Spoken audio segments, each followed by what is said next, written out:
Здравствуйте. Сегодня в нашем пресс-центре начальник управления госавтоинспекции Министерства внутренних дел Абхазии Дамей Авицба. Довольно-таки регулярно мы встречаемся в нашем эфире, поскольку дорожно-транспортная обстановка всегда очень актуальна. Вот первое, расскажите, какова обстановка общая на наших дорогах в разгар летнего курортного сезона? Каким образом вы выстраиваете работу, чтобы на наших дорогах было стабильно, безопасно? Ну и немного статистики по результатам прошедшего полугодия или вообще там сравнительной статистики. Добрый день, Гарри. Добрый день, уважаемые журналисты. Приятно находиться здесь у вас сегодня в гостях. Если говорить о работе госавтоинспекции, хочу начать с такого. Руководством страны и руководством Министерства внутренних дел максимально уделяется внимание нашей работе, потому что, вы знаете, на наших дорогах происходят дорожно-транспортные происшествия, к сожалению, и со смертельным исходом. Если говорить о сегодняшней ситуации, каждый год у нас летний курортный сезон, количество транспорта, который приезжают к нам в Абхазию, очень большое. Июнь месяц был менее слабый, а вот с 10 июля мы наблюдаем вот прям сильный поток в наше направление. И это видно и в соцсетях, люди выкладывают на границе, какая ситуация происходит. В этом направлении, конечно, к летнему курортному сезону сотрудники госавтоинспекции, как и столичные, как и районные, и по республиканской трассе переходим мы в усиленный режим. То количество сотрудников, что есть, мы максимально стараемся сделать так, чтобы на наших дорогах было меньше затора, было меньше дорожно-транспортных происшествий, особенно со смертельным исходом. Если говорить о статистике, хотел бы озвучить такую вещь, потому что очень многие задают вопрос, как повлияли камеры фото-видеофиксации, которые установили по нашей республиканской трассе. Если брать 2021 год, 2022 год и 2023 год, то есть я 3 года хочу соединить, то было 582 дорожно-транспортных происшествий, при которых погибло 163 человека и получили ранения 806 человек. Брать статистику уже когда установили камеры в 2024 году, в марте месяце, когда уже полноценно по всей республиканской трассе от Псоу до Ингури было установлено 27 камер, которые фиксируют все эти нарушения, то количество дорожно-транспортных происшествий было в количестве 372 ДТП, при которых погибло 113 человек и получили ранения 481 человек. В сравнении получается на 210 дорожно-транспортных происшествий меньше, погибших на 50 меньше и раненых на 325 меньших. Говорить, что камеры не повлияли, это неправильно. И мы здесь, когда были ранее с министром внутренних дел, мы здесь были у вас в эфире, мы говорили, после того, как установят камеры, моментально ситуацию изменить невозможно. Это поэтапная работа, это кропотливая ежедневная работа, и цифры говорят сейчас о ситуации, которая сейчас есть. У нас еще есть видение, где, в каких местах еще можно дополнительно поставить камеры. Там, где мы установили аварийность, она спала, будем продолжать в этом направлении работать дальше. Хотел бы подчеркнуть еще одну вещь. Вот я озвучивал 2021, 2022, 2023 год, погибших было 163 человека. Хотел бы по национальным признакам озвучить. Погибло абхазов 105, армянской национальности 24 и русские 13. Если брать статистику 24, 25 и 26 год за 6 месяцев, погибло 66 абхазов, здесь русских 27 и армянской национальности 15. Вот такую статистику тоже я хотел бы в развернутом виде дать. Ну, в общем, а вот эти камеры фото-видеофиксации, они же многофункциональные, но они на сегодняшний день работают только на скорость в основном, да? Камеры, которые установлены по нашей республиканской трассе, имеют много функций. Он фиксирует скоростной режим, фиксирует разговор по телефону, ремни безопасности и пересечение сплошной линии. На сегодняшний день мы можем выписывать штраф и постановление вручать нашим водителям только за превышение скорости. В этом направлении ведется тоже работа. Ждем Кабинета министров постановления. Когда в силу вступит, мы уже в этом направлении тоже будем работать. Журналисты, вопросы? Зураб Аргун, агентство Интерфакс. Скажите, пожалуйста, какая работа ведется по упорядочению парковок в городе Сухум? Иногда из-за них и на оживленных участках возникают заторы. И что предусматривается сделать по улучшению этой ситуации? Скажу вам следующее, может, немногие знают, я об этом уже говорил неоднократно. Количество транспорта, который зарегистрирован в Абхазии, составляет 82 тысячи. Это без машин с российскими номерами, которые тоже находятся постоянно. Количество их тоже где-то до 10 тысяч. В общем, транспорта в Абхазии где-то 90 тысяч. Если говорить о столице города Сухум, зарегистрировано в городе Сухум 31 тысяч машин. Помимо этого, люди, которые проживают по прописке в других районах, тоже многие находятся именно в столице. И количество транспорта для такого города неизбежно, чтобы не было пробок. Если говорить о нарушениях правил дорожного движения именно парковки и стоянки, к сожалению, наши водители пренебрегают этим правилам. Понимая, что такое количество транспорта и так грубо нарушать, там, вы сами наблюдаете, я сам водитель наблюдаю часто на пешеходном переходе, на проезжей части, на перекрестках, при этом создавая аварийную ситуацию. Да, там человек едет, не видит, как свернуть, обзор закрывается. Если каждый водитель подойдет ответственно к правилам дорожного движения и будет парковаться, где это возможно на сегодняшний день, не нарушая, то, конечно, пробки будет намного меньше. И количество дорожно-транспортных происшествий в столице незначительное. Да, там есть такие технические повреждения, где они должны дождаться сотрудников ГАИ, все это надо зафиксировать, и при этом тоже создаются в час пик, особенно там, по улице Ежба, по улице Лакоба, Пальона, такие пробки неизбежны. Вот хочется еще раз обратиться к нашим гражданам, к нашим водителям, максимально соблюдать правила дорожного движения. Что делается в этом направлении? Я об этом говорил 1,5 года назад, по-моему, здесь были в эфире. Есть в Москве такой центр, называется ЦОДД, это Центр организации дорожного движения при правительстве города Москва. Под их управлением находятся все светофоры, все перекрестки, камеры, которые фиксируют любое нарушение, стоп-линию, проезд на красный свет, как пешеход переходит на пешеходном переходе. То есть у них все это на ладони есть. И выявлять таких нарушителей, и в России почему удобно? Любое нарушение приходит уведомление собственнику по автотранспорту на госуслуги. То есть он нарушил, в любом случае он рано или поздно его должен оплатить. У нас получается все вручную. Выявили именно вот, я имею в виду парковки, и вот стоп-линии, и светофоры. То есть это надо самому увидеть, остановить, наказать и все остальное.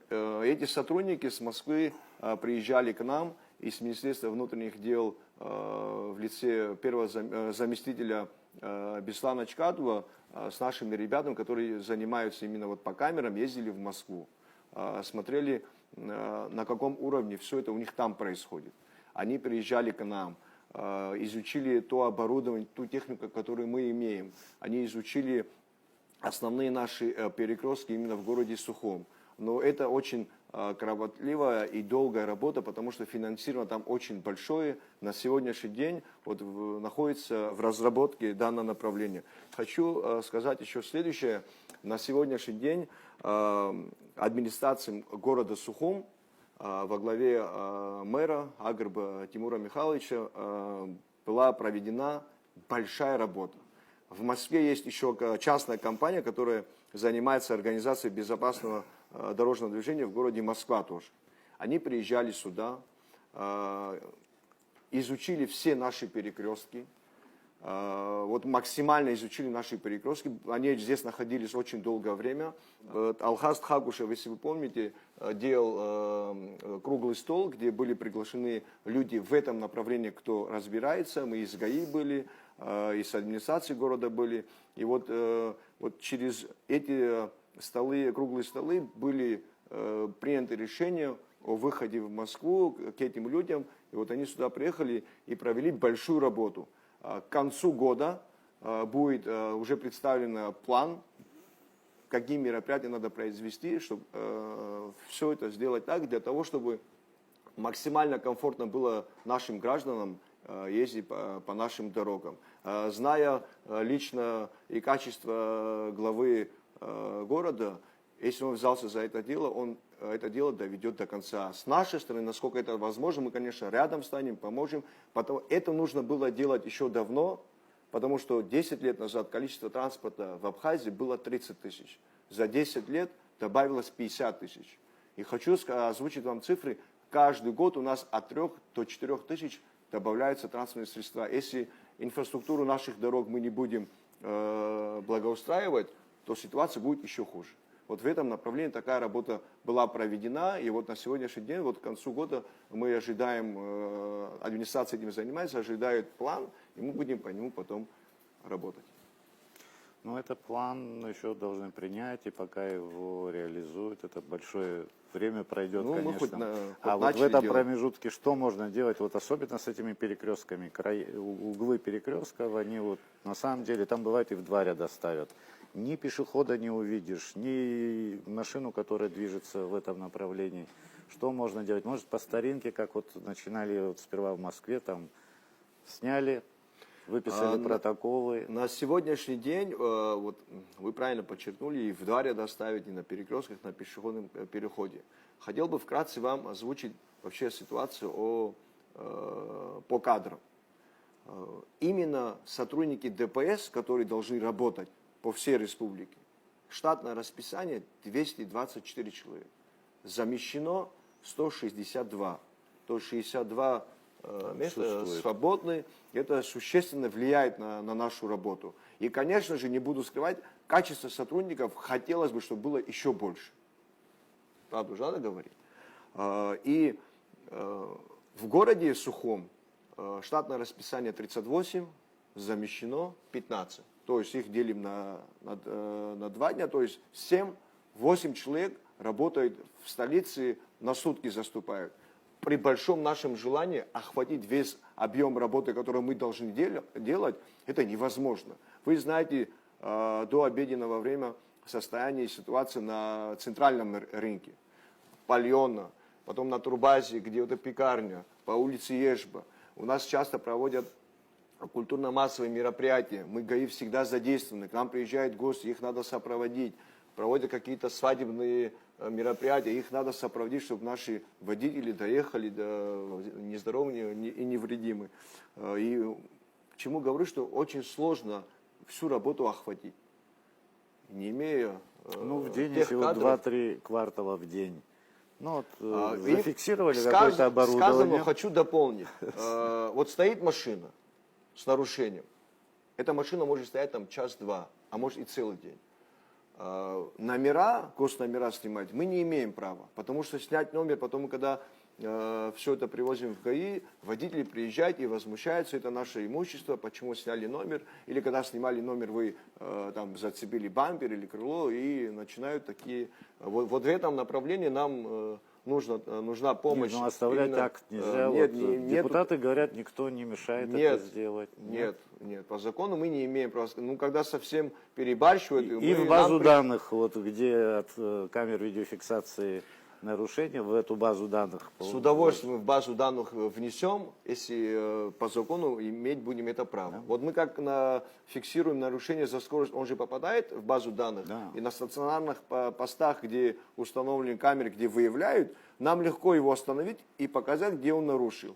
Вот как я раньше эти говорил, акты, если да, туда вот центр ЦОДД в Москве, который есть, у них в день в городе Москва выезжают 2200 машин, это которые ездят стоят камеры по всему кругу и фиксируют такие нарушения, как парковки. Вот когда мы сможем дойти до такого уровня и будем фиксировать все эти нарушения, и мы будем в базу их загонять и по трассе их останавливать и показывать, что у него есть не только штраф по скорости, по и парковкам. То есть эта практика тихо-тихо приведет к тому, что водитель будет соблюдать правила дорожного движения. Я все ваши замечания, мы это прекрасно понимаем и видим, но еще раз повторюсь, имея такое количество людей и такую технику, ну, очень сложно всю работу выстроить. Ну, хотя бы когда точечно, все равно человек понимает, что нет, да его могут Но наказать. мы точечно выписываем в год где-то от 1000 до 1500 нарушений за парковку. И говорить, штраф там, если он оплачивает в течение 5 рабочих дней, составляет 600 рублей. Ну, Ему несложно прийти, оплатить 600 рублей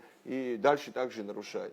Из-за этого мы всегда, вот меня часто приглашают на телевидение, мне вот иногда вот я отказываюсь, я говорю, мне стыдно выходить, одно и то же постоянно говорить, обращаться А к что, водителям, парламент не может нарушать всё это. разрешить, чтобы эти акты можно было выписать? В парламенте мы даже с предложением выходили, было в начале очень большое понимание по поводу изъятия транспортного средства у людей, которые находятся в алкогольном или винном опьянении. Но проект успешно не прошел. Мы хотели вот изымать машину, ставить на месяц. Ну вот были Это такие разногласия. где суровые мы наказания. На сегодняшний А день вот это отложили. вроде такой вот выписали акт, оставили под стекло, внесли в базу данных. Ну, прочесали камерой, допустим, зафиксировали их. Человек пожалуется, вот, покажете. Все эти нарушения, которые фиксируют, должны быть приобретены Министерством внутренних дел, должны стоять на балансе, должны это же можно зафиксировать их. госакт из госстандартов, что она исправно технически может Ну, работать. указом можно, наверное, это утвердить, что вот эти аппараты... Указом Министерства внутренних дел это невозможно сделать. Сперва надо принять закон, а все остальное мы Всё готовы забюрократизировано. поэтапно сделать. Ну, к этому нужно идти, это однозначно. Ну, то есть, пока эта техника фантастическая к нам прибудет, все-таки там, не знаю, как-то... Ну, углы перекрестков — это вообще отдельная история. Ну, в общем, о парковке это можем долго говорить, но основные наши заторы все-таки из-за парковок. Ну вот я сильно неположенных надеюсь, местах. вот администрация города Сухого чем занималась, люди, которые приезжали, они вот реально хотят реализовать и реализуют, я уверен в этом. Вот столько ждали, вот дождемся до конца года. План мероприятий, которые нам преподнесут администрации города, я думаю, очень сильно Тут все уже пострадают. Ну, а как быть тогда? Если мы обращаемся ко всем и все, до всех не доходят, конечно, есть водители, которые не нарушают, соблюдают правила дорожного движения. Еще раз хочу повториться, город Сухом не может такое количество транспорта принимать. И потом вот этот участок, который к универсаму, эта дорога же часто там забивается. Очень много въездов, которые делают, ну, затрудняют движение. Главное, не просто въезжают по направлению движения, еще и разворачиваются. Вот те люди, которые приезжали, Вот есть такое понятие умный светофор. Они, когда будут их устанавливать, светофор сам вычисляет, выявляет, вот стоит на красный свет, нету машин, которые ты должен пропустить. Он будет сам автоматически включаться зеленый и давать движение там много другим. въездов, помимо светофоров. Ну, въезд есть, их Вклиниваются их через не каждые там 50... получается республиканская больница, РО, потом заправка и Ну, универсам. кое-где хотя бы разворот в другую сторону может прикрыть. Ну, это специалисты должны этим заниматься. Еще вопросы? Бадри Сява, Спутник Абхазия. Дамир Джумберович, мой вопрос напрямую не имеет отношения к работе госавтоинспекции, но непосредственно связано с безопасностью на дорогах. Все мы видим, сколько бродячего скота на дорогах, и собак, кошек, и это очень мешает движению транспорта. На ваш взгляд, как решить эту проблему, которая зачастую приводит и к ДТП, и к летальным исходам? И считается ли нарушением случаи пересечения сплошной линии во время объезда той же скотины? Спасибо. Я вот с последнего вопроса сразу отвечу по поводу пересечения сплошной линии. Если говорить о камерах, которые фиксируют по республиканскому государственному стоят, они не фиксируют сплошную. Если сотрудник сам выявил, водитель вынужденно нарушил правила дорожного движения, пересек сплошную линию, потому что стоял скот, сотрудник должен с пониманием подойти к этому водителю, сделать так, чтобы этот скот убрать с дороги, чтобы следующий не нарушил. Если говорить о общем о этом вопросе, какая работа проводилась и проводится в этом направлении? Я и сам, как водитель, часто езжу по республиканской трассе и вижу такую ситуацию. И очень часто, кстати, бывают дорожно-транспортные происшествия, когда скот выбегает или стоит, водитель не смог среагировать. Ночное время особенно. Да, особенно в ночное время. К счастью, у нас хоть трасса освещается, максимально можем этот скот увидеть. Мы направляли письма главам районам, главам сел, чтобы они обратили внимание в этом направлении. Каждый знает в своем районе, чей этот скот. Хозяин, который является собственником, должен как-то понимать, что данный скот может создать аварийную ситуацию, и происходит, к сожалению, дорожно-транспортное происшествие. Мы этим занимаемся, потом, когда определенное время проходит, об этом забывают. И вот мы периодически, постоянно обновляем эту информацию. Сколько, знаете, летом, когда жарко, выходит на трассу, где тень стоит, и когда машина проезжает, им комфортно там находиться. Максимально, насколько правильно. Но вот Российской Федерации давно они обязали хозяев хотя бы вот эти светоотражающие. Мы, кстати, да, я заказывал, ночью привозил, раздавал на шею одевать такие светоотражающие, мы давали. И были хозяева, которые не хотели такие ленты одевать на свой скот. В городской черте, понятно, животных точно не должно быть, за городом с этим трудно бороться. Но вот хотя бы вот такие светоотражающие должны быть. Алексей Шамба, Абсный пресс. Можете назвать наиболее аварийные участки республиканской трассы? И что делаете, чтобы снизить вероятность таких аварий? Самые аварийные участки дороги на первом месте всегда были Гагрский район и Гудаутский район. Они вот всегда как-то между собой вот меняли местами. Вот если сейчас говорить о статистике, вот за 6 месяцев у меня есть отчет, по Гагарскому району всего ДТП 21, в Гудаутском 9, и вот Сухумский район тоже 9. Вот Гагра остается всегда на первом месте. Вот если брать статистику, вот я помню хорошо, 2025 год, количество погибших, если брать с 2021 года, у нас каждый год все меньше и меньше. Вот 24 и 25 год погибших было 48 человек, что и в 24-м, и что в 25-м. Если брать 23 и 22, там было 67, 58, то есть каждый год все меньше и меньше. В 25-м году погибших было 48, из них 20 было пешеходов. Из 20 пешеходов 13 это те, которые нарушили правила перехода не в положенном месте, то есть они тоже являются участником дорожного движения и тоже должны соблюдать правила дорожного движения. То есть в этом направлении мы начали работать, и в Гагарском районе, в Гудаутском мы именно по пешеходам статистику спустили. Вот с 10 июля, вы знаете, количество транспорта отдыхающих очень большое. Вчера вот было дорожно-транспортное происшествие, водитель УАЗика поднимался на смотровую в Гагры, и у них было пассажиров 5 человек, и машина опрокинулась, и девушка с Питера 2002 года, к сожалению, погибла.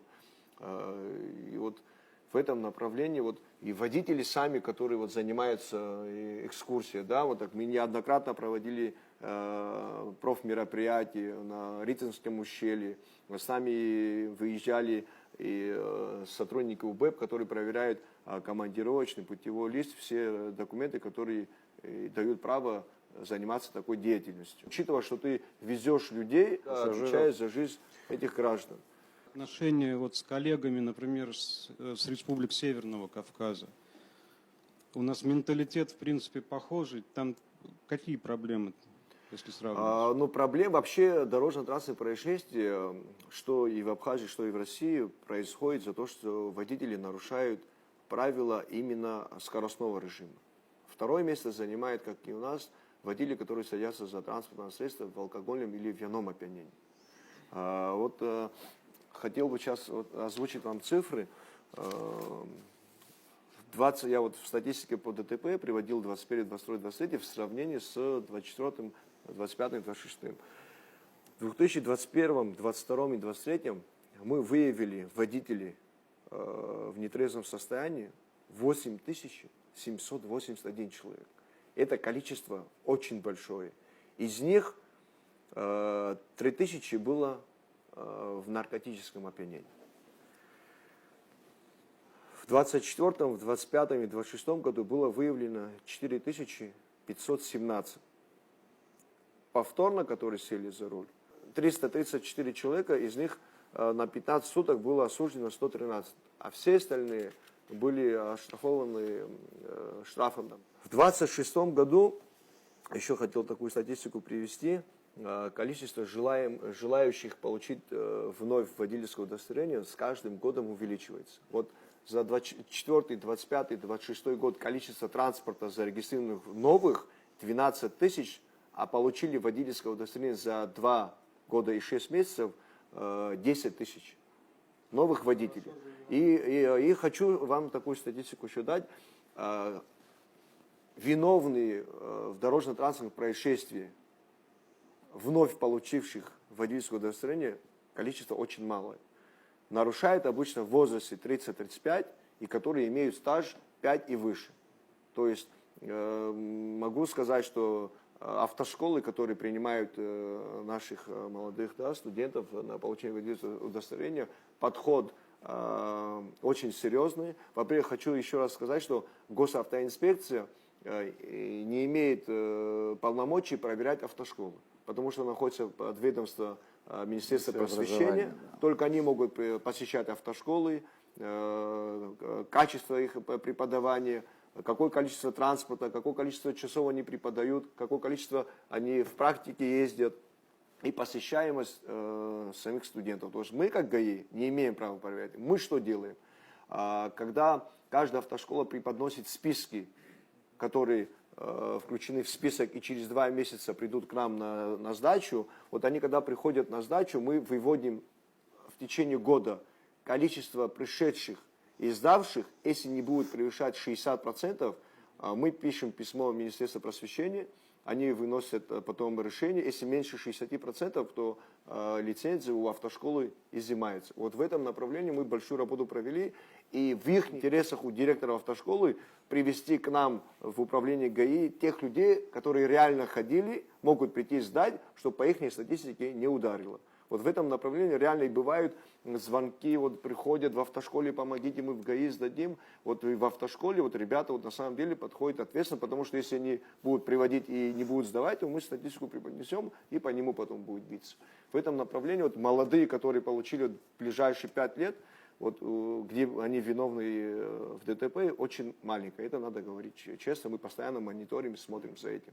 К сожалению, нарушители это вот не по незнанию, а вот они знают и нарушают, как правило, да, вот 99% тех, кто нарушает. У любого водителя спросишь, он знает правила дорожного движения лучше, чем ты. Но в практике мы видим... Кто не знает, что скоростной нельзя нарушать режим или сплошную. И, кстати, сейчас в последнее время очень часто и мы наблюдаем, и очень часто нам в дежурную час звонят и наши родственники в ночное время. Вот сейчас очень модно стало, молодежь управляет транспортом, который очень сильно влияет именно ночью.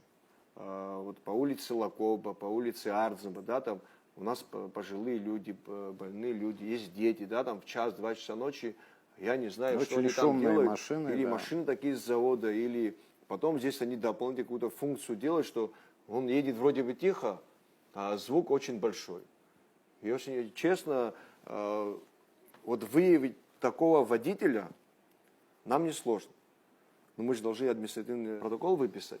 То есть за такое нарушение, там 117, час 5, есть там агрессивная езда, в этом направлении можем от 3 до 6 сделать. Есть такой аппарат, который называется шумомер, который проверяет через выхлопы, какой он выхлоп выдает. В законодательстве мы сейчас вот проект этот отправили, чтобы они узаконили, мы эти аппараты уже заказали. На сегодняшний день вот есть там статья, которую можно вот применить по водителям. Штраф составляет 60 рублей. И мы с правовым отделом в имеющий уже законопроект внесли изменения. И мы там пишем уже 9 тысяч рублей. Если это повторно, его направить на пересдачу. И изъимать транспорт за такое нарушение, ставить, ну мы можем, да, там, ну, мы в Абхазии живем, по закону не имеем права. А ее надо поставить. Как-то на 2-3 дня хоть. поговорить с ним, довести до него, что вот есть взрослые люди, которые в ночное время не могут уснуть, потому что такие машины по нашим улицам очень часто ездят. Ну, нету водителя, у кого такие машины, чьи машины мы не поставили бы. И есть такие родители, которые приходят и возмущаются, на каком основании мы забрали машину. Вот прекрасно вы знаете, у нас сейчас прошли выпускные вечера, баллы были, и мы по районам имели график, где проводится, и мы с управлением ГАИ, и министр участвовал в мероприятиях этих, и заместитель наш куратор был. И вот мы в Гаграх остановили пару машин несовершеннолетних, без водительского удостоверения, был за рулем. Были родители, и были еще ребята с разных фамилий, по 4-5 человек. Ну, родители возмущались, на каком основании, ну что случилось, сын закончил школу, если он поедет. Ну, как с такими людьми разговаривать? Понятно, госавтоинспекция — это наша прямая задача. Мы должны выявлять, наказывать, предупреждать. Ну, родитель, который воспитал, и ребенок вырос, неужели не хочет его хорошего видеть, его внуков увидеть? Ну, в этом направлении и родители, и старшие с пониманием должны подойти, и в этом направлении нам очень сильно помочь. Это не только ГАИ должно этим заниматься. Я большим удовольствием, если было бы это в наших силах, и мы могли бы все это исправить, я только... Ну, вы силовое ведомство. Вы мы не должны отказываем, мы где-то- работаем, насколько это возможно, мы делаем. Что можно сделать, чтобы поднять уровень культуры вождения? Вот. Тут говорим о культуре, но иной раз наблюдаешь абсолютное безумие на дорогах. Отдельные люди, бывает, очень агрессивно водят машину, но очень опасная езда. Да, вы, наверное, видели, в соцсетях выставляют в России, нахожусь в Абхазии, я езжу тихо, вот как ездят маршрутки и все остальные. Ну, воспитание, человек воспитывает своего ребенка и должен, когда он приобретает своему сыну или своей дочке автотранспортное средство, он должен следить, как он на этом транспорте ездит, в каком состоянии он домой приходит, в каком они уже состоянии он совершеннолетние, они выезжает, могут и не в каком послушать. состоянии находится машина. Вот у нас есть такие дорожно-транспортные происшествия с летальным исходом. Весь этот материал потом собирается, отправляется на экспертизу, и независимый эксперт выявляет ряд нарушений, из-за чего могло бы произойти дорожно-транспортное происшествие. Состояние тормозных колодок, световые приборы, если это ночью произошло, состояние шин. Никто же на это не смотрит. Машину завел, если она поехала, значит, она исправна, и они думают, что это все хорошо. И, кстати, еще хотел вот именно по камерам сказать. В 23-м году было выявлено нарушение вот камер фото-видеофиксации где-то до 35 тысяч выявлений. 8326 постановлений было на посту, водителя остановили, вручили 8326 постановлений. Составлено было протокола, то есть кто-то может оплатить сразу, а кто-то не может, на него выписывать протокол. 388. Количество оплачиваемых постановлений 7979. На сумму за целый год 23 было 5 миллионов. В 24 году, сейчас не буду все цифры говорить, в 24 году оплатили штраф за такое нарушение 19 миллионов. В 25 году 53 миллиона. Врученных постановлений 101 тысяч. Сказать, что госавтоинспекция не выявляет и не наказывает людей, это неправда. Вы представьте количество 101 тысяч постановлений, которым вручили, то есть 75 тысяч нарушений люди оплатили. На 53 миллиона 815 тысяч. Ну вот я почему эту цифру озвучу, потому что вот, очень часто пишут, что людей не наказывают, надо штрафы поднять. Но сумма за такое нарушение от 3 до 6 и 53 миллиона – это большое количество. Учитывая, что выделено было на закупку этого оборудования, на установку, на обслуживание, в общем, где-то миллионов 70-80, то есть за 25 год почти 80% камеры отбили тот расход, который сделали, Ну, вот государство остается выделило маленькая средства. категория, Да. которая номера откручивает свои. Ну, такие случаи тоже бывают, и номера снимают, и подложные номера, но камеры, которые вот на посту установлены, вот если мы выявляем, что база так сделана, что машина, которая едет, если не соответствует с маркой и с госномером, он озвучивает, допустим, по цвету, говорит оранжевый. То есть мы понимаем, что по цвету номер, который установлен, он не соответствует машине. Или, допустим, мы ранее их останавливали, злостные нарушители, допустим, имеют 20, 30, 40 тысяч, он озвучивает красным цветом. То есть мы понимаем сразу на посту, который стоит, что данный водитель уже был остановлен, был предупрежден, и он не оплатил штраф, и мы его сразу можем остановить, выявить, и даже машину поставить, если он не оплатил такие штрафы. Я могу озвучить штрафы, какое количество у некоторых водителей. 200, 300 и 500 тысяч. Такие тоже были. И многие попадаются сотрудники различных ведомств, а потом Министерство внутренних дел, и мы отправляли письма всем службам, что в этом направлении нам помогли, и что провели беседу со своими сотрудниками, что не только госавтоинспекции, он является сотрудником определенного ведомства и должен быть примером и показывать. И есть дисциплинарные наказания, конечно, когда не оплачивают, мы отправляем письма с этими нарушениями. Это касается и в нетрезвом состоянии. Во всех направлениях мы направляем Ну, письма. вот опасная езда, когда вот очень опасная езда, ну, вы понимаете, Это есть о чем я агрессивная говорил. езда?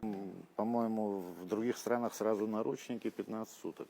Там. Ну, до такого мы еще уровня не дошли, но если что- не остановится, что-то надо наверное, делать. придется и это тоже применить. Ну, потому что он, ну, видно, он неадекватный, по езде видно. То есть он или сам себя угробит, или кого-то.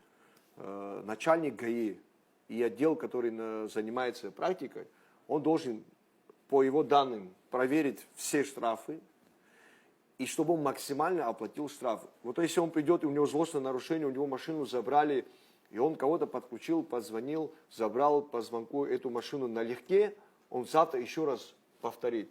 Вот многие вот наши коллеги, там, я не знаю, которые работают в каких-то организациях, я не знаю, сейчас не хочу имена говорить, обращаются к нам с просьбой. Я максимально стараюсь свою принципиальность показать не за то, что я вредный, за то, чтобы данный водитель осознал, что вот он подключил одного, второго, и что он не смог решить вопрос. До него, если он нормальный, до него должно дойти, что он в следующий раз, как минимум, стыдно будет обратиться к этому человеку еще раз, чтобы за него просили вернуть машину или водительское удостоверение. Вот в этом направлении максимально должны все подойти к этой проблеме, потому что я один, или министр, или президент, ну, не может всем этим управлять. Ну и правоприменение ко всем должно быть Одинаково, одинаковое. конечно. Применяется ли в практике работы ГАИ в Абхазии такая форма работы, как скрытый патруль, и как вы думаете, могло ли это повлиять на улучшение ситуации на дорогах? В практике такое было, если я не ошибаюсь, это было в 2021, 2022 и 2023 году. У нас были большие проблемы. Во-первых, кадры нужны были, и нужны были транспортные средства, не спецмашины, а частные. И снимать на телефон или снимать на камеру, которая не стоит на балансе, очень сложно было нам все это в правильном русле по закону человека оштрафовать. Мы писали, да, административные протокола, но 80% мы их аннулировали. Потому что по закону, по второй части, когда человек нарушает пересечение сплошной линии, мы должны зафиксировать тем средством, который стоит на балансе. Ну, есть там свои моменты. В практике она не реализовала. И министр внутренних дел всегда на совещании говорит всем начальникам управления на своих служебных транспорте, когда ездят на синих номерах или на своем личном транспорте, когда такие нарушения видят, передавать на посты. Я максимально стараюсь, вот я сам, когда еду вот в сторону границы, не было, чтобы я 2-3 машины не остановил, и я не стараюсь на этого водителя, допустим, выписать административный протокол. Потому что я понимаю, если он обратится с жалобой, то я не смогу предоставить ему доказательства. Мне легче с ним побеседовать, донести до него, и приходится и по-абхазски это сказать, и по-русски сказать. Если это до него дойдет, это для него будет хорошо. Есть такое нарушение, как ремни безопасности. В городе Сухом, ну, мы с пониманием подходим. Очень сложно вот по городу Сухом ездить с ремнями. Да, там в течение дня он раза 10 выезжает, им гайцацу. Но когда ты в городе не одеваешь и выезжаешь на республиканскую трассу, практика доказала, что в привычку вошло, чтобы не пристегиваться, и он забывает, что надо пристегнуться. А при дорожном транспортном происшествии, это мировая практика показала, те люди, которые пристегнуты, сохранить жизнь по процентности имеют больше. И это теперь зависит от каждого человека. Раз о патрульной службе заговорили, какова роль сегодня патрульной службы? Ну, патрулирование вообще же есть. И оснащены ли они нужными техническими средствами? Вот есть ГАИ районов, да, там в Каграх есть начальник ГАИ, в Кутаута, в Кузрыбшах, в Сухумском районе. Внутри, именно в летний курортный сезон, и даже не в летний, внутри, в столице у них работы достаточно. Когда есть свободное время и есть транспорт, у них есть определенный маршрут, где они патрулируют. И есть у нас еще в управлении ГАИ своих машин, 10 машин. Ну, это спецрота, которая занимается спецсопровождениями, приезжают гости, сопроводить детей, я не знаю, там, разные мероприятия. Но количество топлива, которое тратится, очень большое. И на сегодняшний день в Абхазии, вы знаете, с топливом, и вот как-то мы стараемся как-то вот и на трассу выехать, и в городе поработать, и в ущелье заехать, и в Пицунду заехать, в Гагру заехать, помочь. Ну, объем работы, вот реально я вам говорю, очень большой. Работа очень, во-первых, неблагодарная. Отток сотрудников с ГАИ больше, чем те, которые приходят. А если они оснащены камерами, тогда эффективнее они, конечно, будут работать. Есть камеры, есть где стоят установленные камеры, они в пути следования, когда фиксируют нарушения, могут выявить и распечатать, и показать. Вот если вот более автоматизированная работа будет, мне кажется, сотрудники не будут так более уходить. Вот Это в вот они ближайшее устают больше время, от... год-два, все надо перейти на автомат. Водителю сложно будет потом оспорить, что он не нарушил. Где готовят сотрудников ГАИ? У нас в школе милиции или в российских учебных заведениях? Сотрудники госавтоинспекции, есть у нас школа милиции, сейчас он уже высшее получает образование там. В этом году там обучаются 4 года. После 2-го или 3-го курса они уже выбирают направление, там, участковым, следователем или сотрудникам ГАИ. Вот в этом году сотрудниками ГАИ окончили 6 человек. Но желающих пойти в ГАИ оказалось 3 человека. 2 это в город и 1 в Гаграх. Потому что в Гаграх пошел. Все остальные уволились. Я не знаю их судьба, куда они перешли. И в этом году, мы вот сейчас вот идут вступительные экзамены, по-моему, закончились на днях, было желающих поступить 30 человек. 10 было девочек и 20 было ребят. Не исключено, в практике показывает, что пока не учатся, отток будет тоже. Желающие уйти, не доучиться, будет в любом случае. И вот после 2-го, 3-го курса, когда они выбирают направление, вот пойти в ГАИ желающих очень мало. В России у нас тоже есть, вот в Краснодаре учатся, в Волгограде учатся. Именно по направлению ГАИ очень мало. Все хотят быть следователями, хотят быть дознавателями, сидеть в кабинете, возиться с документами. Но реально, я вам серьезно говорю, работа сотрудника госавтоинспекции, это ежедневно, это очень нервно и очень трудная работа. Сотрудник ГАИ является таким же обычным человеком, как и мы. И мы хотим с него требовать, чтобы он каждого водителя, которого остановил с нарушением, то есть сотрудник остановил, есть нарушение, он хочет забрать у него водительское удостоверение или взять, допустим, транспортное средство. Вы представляете, какой отпор получает он от нарушителя? А таких нарушителей у нас достаточно, а сотрудников очень мало. Он закончил учебу, он не является каким-то психологом, чтобы найти общий язык, подойти к каждому. Потому что водители тоже бывают эмоциональные. Да? Это же реальная вещь. За это мы на посту максимально везде поставили по 2 терминала. При желании, если человек согласен с нарушением, оплачивать на месте. Получается, чем более автоматизированная будет у вас работа, Конечно. тем меньше вот этих всех нюансов и меньше сотрудников будет. Как обычно, всегда в конце все-таки к водителям обратитесь. Вот и насчет культуры вождения, насчет, вот, чтобы все-таки... Еще раз благодарю за приглашение. Пользуясь случаем, конечно, хотелось бы обратиться ко всем нашим гражданам, особенно к нашим водителям. Максимально соблюдать правила дорожного движения. Правила не так просто придуманы. Мы хотим, чтобы те люди, которые выезжают на своем транспорте по своим делам, на свою работу, возвращались домой здоровы, невредимы. Их дома ждут дети, их дома ждут родители. Не делайте больно. Жизнь одна, ее надо сохранить. Спасибо за то, что вы пришли к нам в студию. Спасибо, коллеги. So wie du's.